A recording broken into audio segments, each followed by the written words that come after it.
할렐루야. 아멘. 반갑습니다. 인사합시다. 사랑합니다. 사랑합니다. 축복합니다. 감사합니다. 잘 오셨습니다. 참 잘하셨습니다. 당신이 기적의 주인공이십니다. 할렐루야. 자, 이 시간 하나님께서 우리에게 주신 말씀을 근거로 해서 오늘 말씀의 제목 같이 한번 고백합시다. 시작. 하나님을 향한 반응. 네, 하나님을 향한 반응. 하나님을 향한 반응. 우리 초등학교 시절에 그런 조건 반사, 무조건 반사라는 그런 실험을 한 적이 있습니다. 여러분, 우리 무릎에다가 이렇게 망치로 고무망치로 살짝 두드리면 무릎이 자기도 모르게 훅 이렇게 앞으로 펼쳐지는 이런 것을 경험한 적이 있는데, 이걸 무조건적인 반사다라고 이야기를 합니다. 조건 반사라는 건 뭡니까? 개에게 맛있는 것을 먹이다가 어느 날 먹이지 않고 그것을 이렇게 보여주기만 하면 개의 입에서 침이 줄줄 흘러나오는 이런 모습들을 보게 되죠. 이런 것 딱 조건적인 반사다 이야기합니다. 우리가 살아있다는 것, 어떤 생물이 살아있다는 것은 무엇에 대한 반응이 있다라는 걸 통해서 살아있나 죽어있는가를 우리가 확인합니다. 사람이 사고가 나서 쓰러져 있어요. 그런데 이 사람이 죽어있나 살아있나 어떻게 확인합니까? 첫째, 이렇게 숨을 쉬는가 콧등에다 이렇게 손가락을 대봐서 숨을 쉬고 있나 안 쉬고 있나. 근데 호흡이 보여지지 않으면, 느껴지지 않으면, 두 번째는 목에다가 이렇게 손가락을 대서 맥박이 뛰고 있나 안 뛰고 있나를 이렇게 합니다. 그때 호흡 소리가, 숨 쉬는 소리가 난다든가 맥박이 뛰고 있다든가 하면 이 사람 아직 살아있다는 그런 반응인 것이죠. 자, 마찬가지입니다. 하나님은 눈에 보이지 아니하시지만 우리를 하나님의 형상대로 지으시고 하나님께서 우리에게 하나님을 향한 반응을 보일 것을 말씀하고 있습니다. 여러분, 사람은 누구를 만나느냐에 따라서 인생이 달라진다라고 우리가 배웠죠? 내가 부모님을 선택할 수는 없습니다. 어떤 부모님을 만나느냐에 따라서 내 인생이 달라지게 되죠. 어떤 부모님, 우리 아버지가 김씨면 나도 김씨 가문을 살아갈 수밖에 없는 그런 모습이 되는 것이죠. 두 번째는 뭡니까? 어떤 배우자를 만나느냐에 따라서 그의 가정이 결정됩니다. 행복한 가정을 꾸릴 수도 있고 그렇지 못한 가정을 꾸릴 수도 있죠. 어제 제가 어떤 결혼식을 다녀왔는데요. 젊은 청춘 남녀가 10년 동안 이렇게 사귀는 가운데, 교제하는 가운데 드디어 10년 만에 결혼식을 올리는 것을 봤습니다. 10년 동안에 서로에게 사랑의 반응을 보였기 때문에 이렇게 결혼식이라는 곳까지 꼴이 나게 된 줄로 아는데요. 자, 이처럼 사람은 누구를 만나느냐에 따라서 인생이 달라질 수가 있는데요.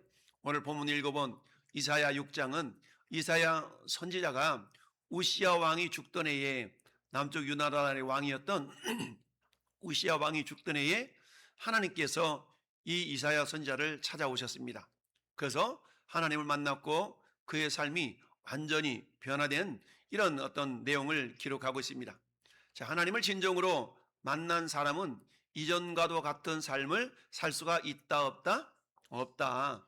하나님을 만난 사람은요, 이전과 같은 삶을 살 수가 없습니다.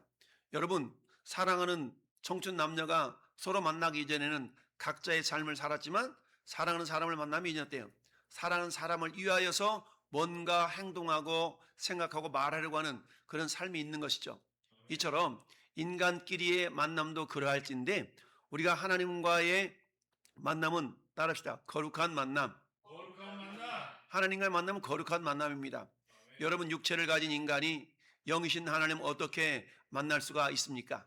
그것은 말씀을 통하여, 기도를 통하여, 예배를 통하여서 우리가 인격적인 경험으로 야, 하나님이 나를 만나 주셨구나, 내가 하나님을 만났어 라고 우리는 고백을 할 수가 있는 것입니다. 이처럼 하나님을 만난 사람들의 특징은 오늘 본문의 말씀처럼 이전과는 같은 삶을 살 수가 없는 것을 보게 됩니다.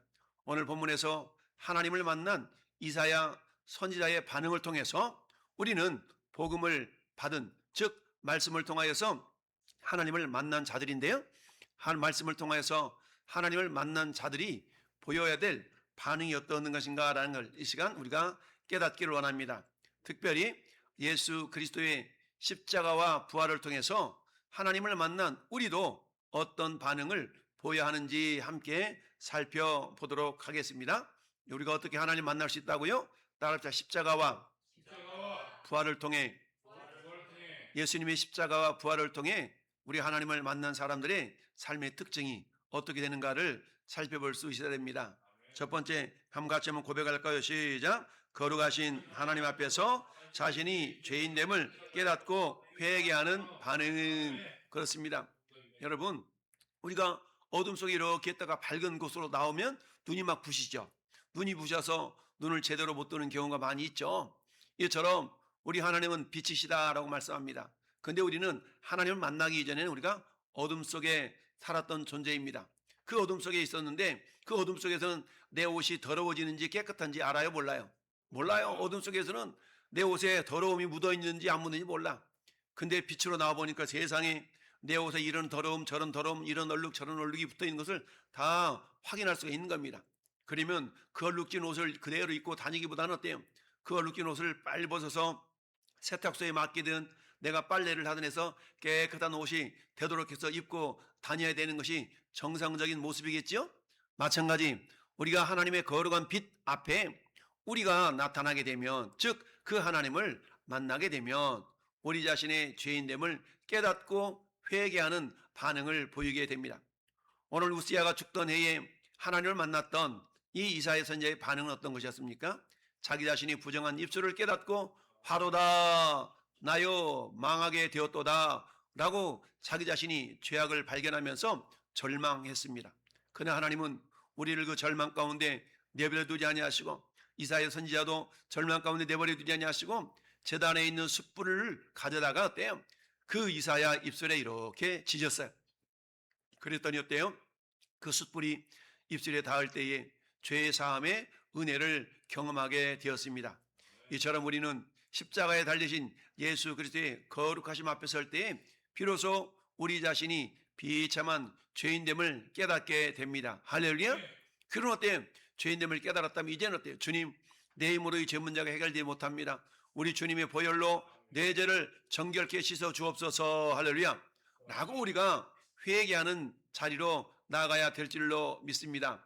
예수님의 보혈은 우리를 심판의 공포에서 건져내서 정결하게 하시는 유일한 구원의 능력이자 참된 회개의 기초가 됩니다. 자주 말씀드린 것처럼 따라서 예수님의 보혈의 능력, 예수님의 보혈의 능력, 크게 두 가지를 말씀하고 있죠. 첫 번째는 따라서 모든 죄를 씻는다, 모든 죄를 씻는다, 모든 죄를 용서하신다. 모든 죄를 용서하신다. 그렇습니다. 예수님의 보혈의 특징 첫 번째는 모든 죄를 용서하실 수 있는 능력이 있습니다. 할렐루야.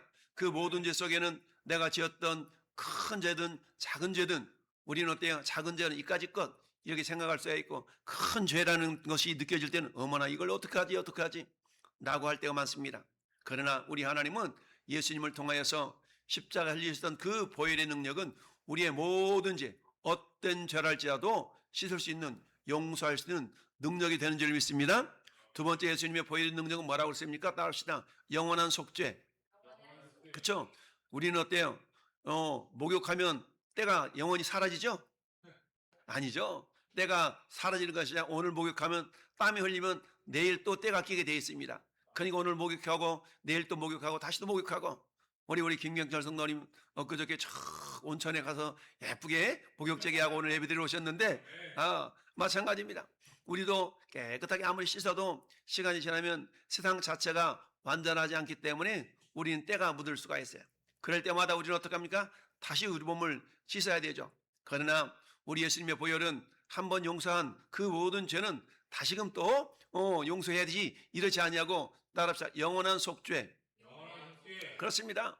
우리 하나님 이 땅에 예수님을 보내셔서 흘리셨던 십자가의 보혈의 능력은 따라합시다. 모든 죄, 모든 죄, 영원한 속죄, 영원한 속죄. 모든 죄를 영원히 속할 수 있는 능력이 됩니다. 그렇기 때문에 우리가 회개할 수 있는 이유는 왜 그래요? 우리의 모든 죄를 용서하시고 영원히 그 죄를 씻어주시기 때문에 우리는 하나님 앞에 나와서 우리 죄를 자백하며 회개하며 나아갈 수 있는 용기가 있는 것입니다. 그래서 우리 온 세대가 날마다 대속의 십자가 앞에 나가서 우리 죄를 쏟아내고 주님의 보혈로 날마다 정결함을 입는 회개의 반응을 보여야 됩니다. 할렐루야. 첫 번째 우리가 보여야 될 반응은 따릅시다. 회개의 반응. 그래요. 우리가 하나님 앞에 첫 번째 보여야 될 반응은 회개의 반응입니다. 근데 어떤 사람들은 자기의 죄가 안 보여. 이 말은 하나님을 만나지 못했다는 겁니다. 하나님 만난 사람은 반드시 자기 자신의 죄가 보이게 되어 있어요. 그러니까 자기 자신 죄가 보이면 어때? 그 죄를 돌이키려고 하는 그런 회개의 반응을 보이게 됩니다. 여러분, 누가복음 5장에는 시몬 베드로가 예수님을 만난 사건이 있습니다. 베드로가 어느 날 물고기를 잡으러 갔는데 그날따라 밤새도록 물고기를 잡았는데 한 마디는 못 잡았어요. 그때 예수님께서 말씀하십니다. 야, 깊은 데로 가가지고 그물을 내려서 고기를 잡으라. 아, 무슨 소리야. 한낮에 깊은 데까지 그물이 내려가기 전에 물고기가 다 도망갈 터인데 라고 속으로 생각했어요. 그러자 베드로는 그래, 저분이 얘기했으니까 한번 드러나 보지 라고 순종했을 때에 물고기가 심히 많이 잡혔던 것을 성경이 말씀합니다. 그때 베드로가 불현듯 야, 이분이 보통 분이 아니구나 라고 하면서 자기 자신이 죄성을 보여지게 되었습니다.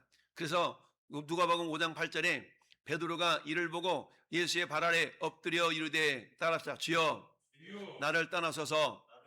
나는 죄인입니다. 이처럼 베드로는 주님의 말씀의 권위 앞에서 자신의 죄성을 바라보면서 죄인임을 깨닫게 되었습니다. 그렇습니다. 하나님의 영광의 빛 앞에 나타나 있는 그 어떤 인간도 자기 자신이 죄인임을 깨닫지 못한다면 회개할 수가 없는 것이죠. 내가 죄인임을 깨달을 때 하나님 우리 안에서 성령의 역사로 말미암아 회개할 수 있는 은혜를 주신 줄 믿습니다. 그래서 하나님 만난 사람은 반드시 회개의 자리로 나아가게 되는데요. 요한일서 1장 9절 말씀에도 만일 우리가 우리 죄를 뭐하면 자백하면 하나님의 말씀에 빗대 거울에 비춰보니까 내가 죄를 지었어요. 형제를 미워하는 것이 살인죄인 것을 내가 미처 몰랐는데 말씀 보니까 형제를 미워하는 것이 살인죄라고 말씀하고 있군요. 주님, 저는 살인죄를 지었습니다. 그렇지만 주님의 보혈로 이것마저도 용서해 주시니 감사합니다. 이렇게 우리가 자백하면 하나님은 미쁘시고 의로우사 우리 죄를 어떻게 한다고요? 용서해 주십니다. 우리를 모든 불의에서 깨끗하게 해 주십니다. 따라합시다. 모든 불의에서 우리를 깨끗하게 하십니다.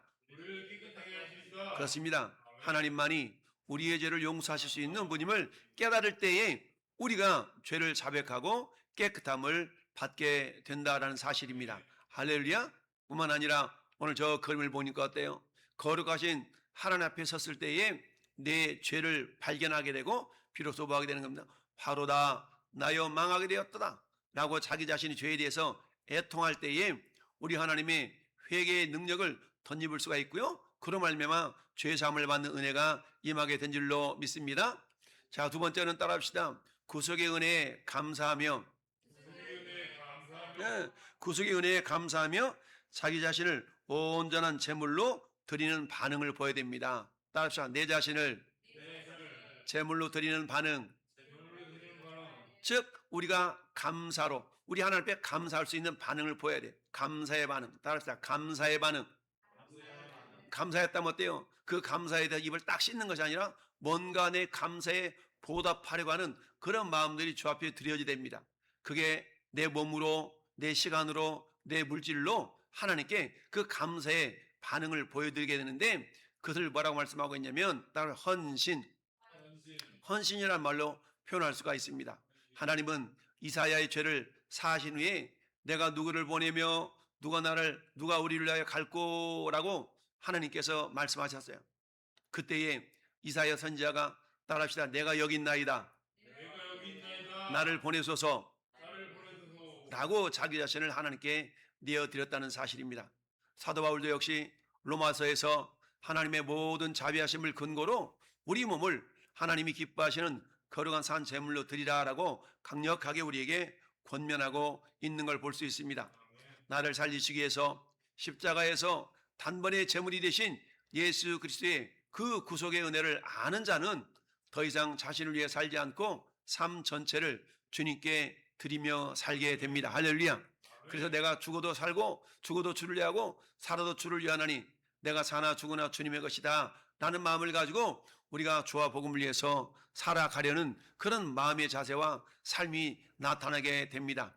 그렇습니다. 우리의 시간과 물질과 재능 그리고 우리의 미래를 주님의 손에 우리가 맡겨드리는 그런 영적인 예배자, 이런 예배들을 하나님은 지금도 기쁘게 받아주신 줄 믿습니다.